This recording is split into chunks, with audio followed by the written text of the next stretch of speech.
They've asked all the employees to report to this area. We understand that there's going to be just over 6 restaurants that are going to be inspected in the area.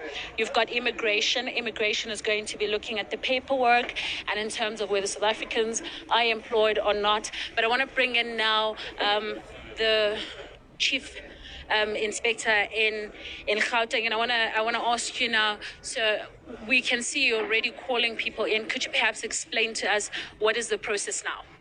Well, good. I'm not sure it is still the morning. Good morning to everyone. The process is that when we arrive here, we need to then make sure that all laws are complied with, including immigration laws. That is why we call the employees, so that we can check their status in the Republic of South Africa, which will be done by our sister department officials, the Department of Home Affairs. And in our case, the Department of Employment and Labour will also interview them to check if they are earning the national minimum wage and if safety is observed here. But we'll also do a walk-through inspection for safety, and we'll check if they're also registered with unemployment insurance and the commission fund. So that we'll check using their identity documents. Advocate, I know there's a lot that you're going to do today, but did you perhaps profile specific restaurants that you're going to?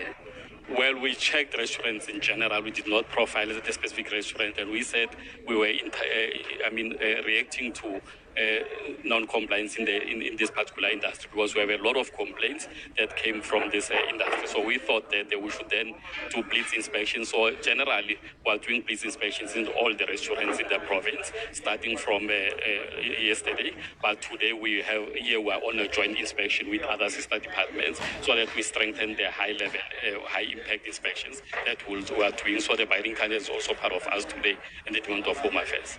You spoke about national minimum wage.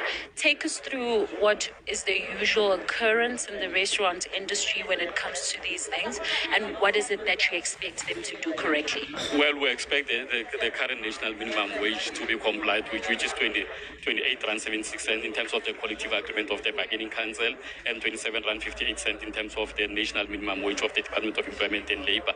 But in this case, because here in Sandton, there's a collective agreement, the collective agreement rate, which is better, will be the applicable one for 28 Rand 76 cents. And whilst you look at that national minimum wage, there's also issues in terms of who employs who, and you were explaining this to us. What are restaurants, and who exactly is supposed to be employed in a restaurant, and how does that work? Well, South Africans are supposed to be employed in a restaurant, and if you've got to employ a person from another country, then that person should be possessing a skill that we don't have in the country. So in the restaurant industry, usually I cannot think of anything that will make an employer to employ foreign national, because otherwise what skill will we prove to say this specific skill we don't have in the country? But the employers are allowed to employ foreign nationals, but they should all South Africans and prove that they do not have that skill, and apply for a work permit to the Department of Home Affairs, which will come through the Department of Employment and Labour, where we'll then inspect compliance with the employer and recommend to Home Affairs whether the employer deserves to be given a work permit or a corporate permit. But in the case of restaurants, well, they'll have to then justify why would you employ foreign national. And of course, you were talking about the fact that most restaurants are found to not really comply. Why is this?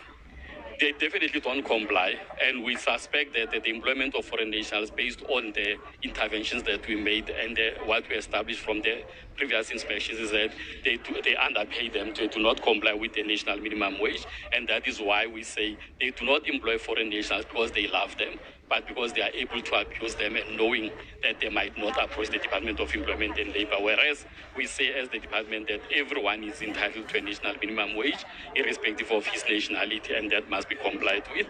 And in their case also, where we find them non-compliant, it's in terms of gas installations when we come to occupational health and safety. But then the hardest hit section is usually the waitresses and waiters, who are usually paid on commission and only on interest. So we say that is not in terms of the law. They must be paid in terms of the national minimum wage or the wage of a collective agreement, because it's paid a better wage. And of course, we want you to continue with your work. So I'm going to ask you the last question. Should you find that this restaurant and